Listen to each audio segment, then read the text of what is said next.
Acara ini dipersembahkan oleh Assalamualaikum warahmatullahi wabarakatuh. Alhamdulillahi rabbil alamin. Wassalatu wassalamu ala ashrafil anbiya'i wal mursalin wa ala alihi wa ashabihi ajma'in. Amma ba'd. Kaum muslimin rahimakumullah. Alhamdulillahi rabbil alamin. Kita patut bersyukur kepada Allah Subhanahu wa Ta'ala yang telah melimpahkan nikmat-Nya kepada kita.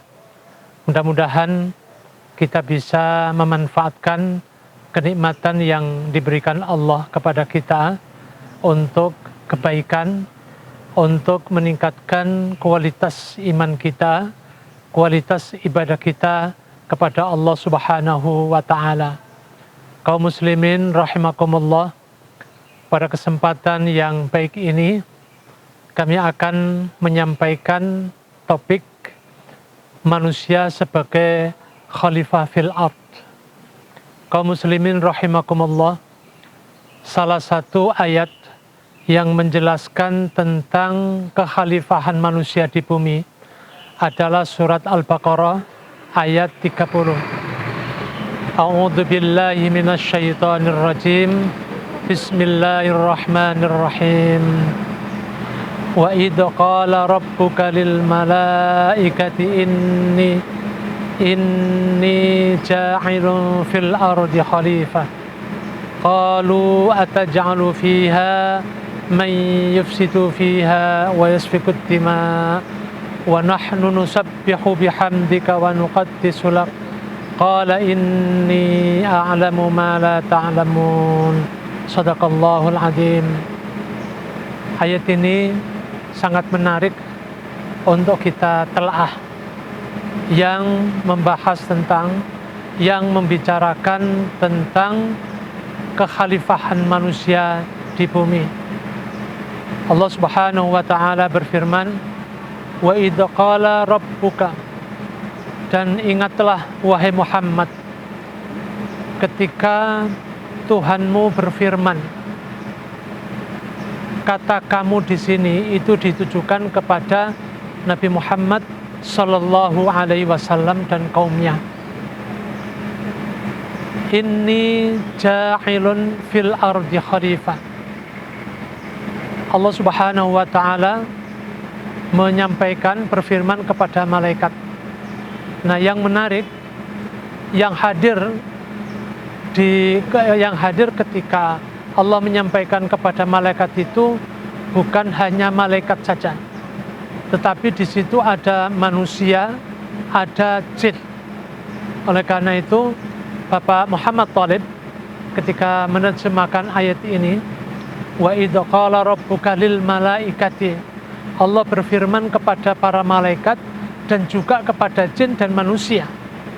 Lil malaikati, inni ja'ilun, saya akan menjadikan manusia khalifah, menjadi khalifah di bumi.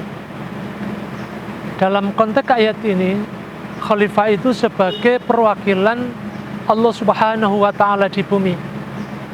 Karena sebagai perwakilan Allah Subhanahu wa Ta'ala di bumi, maka tugas manusia sebagai khalifah adalah melaksanakan hukum-hukum Allah, melaksanakan ajaran-ajaran Islam, menyampaikan ajaran Islam kepada umat manusia, membangun peradaban yang baik sesuai dengan ajaran Islam.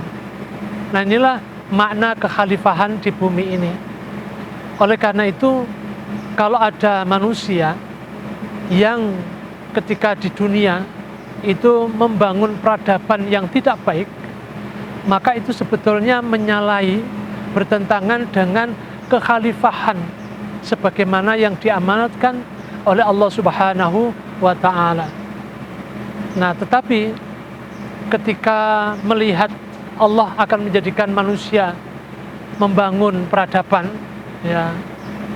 yaitu membangun peradaban yang baik, lalu malaikat itu protes kepada Allah Subhanahu wa Ta'ala.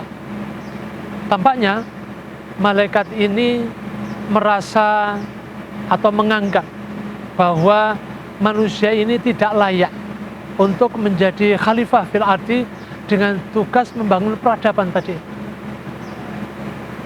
Tetapi karena Allah Subhanahu wa taala tahu malaikat itu nanti kalau ditugasi sebagai khalifah tidak kreatif, ya. Atau misalnya jin yang ditugasi itu nanti akan membuat dunia ini menjadi kacau, maka yang paling tepat adalah manusia yang merupakan sintesis dari malaikat dan jin. Karena itu Allah Subhanahu wa taala, inni a'lamu ma la ta'lamun. Malaikat dan jin, saya lebih tahu tentang siapa manusia dan saya tahu tentang siapa malaikat dan jin itu. Oleh karena itu yang tepat untuk menjadi khalifah di dunia ini adalah manusia. Mudah-mudahan Allah Subhanahu wa taala memberikan petunjuk kepada kita sebagai manusia sehingga kita bisa membangun peradaban di dunia ini dengan baik. Aqulu qouli hadza wa astaghfiruh innahu wal ghafurur rahim. Wassalamualaikum warahmatullahi wabarakatuh.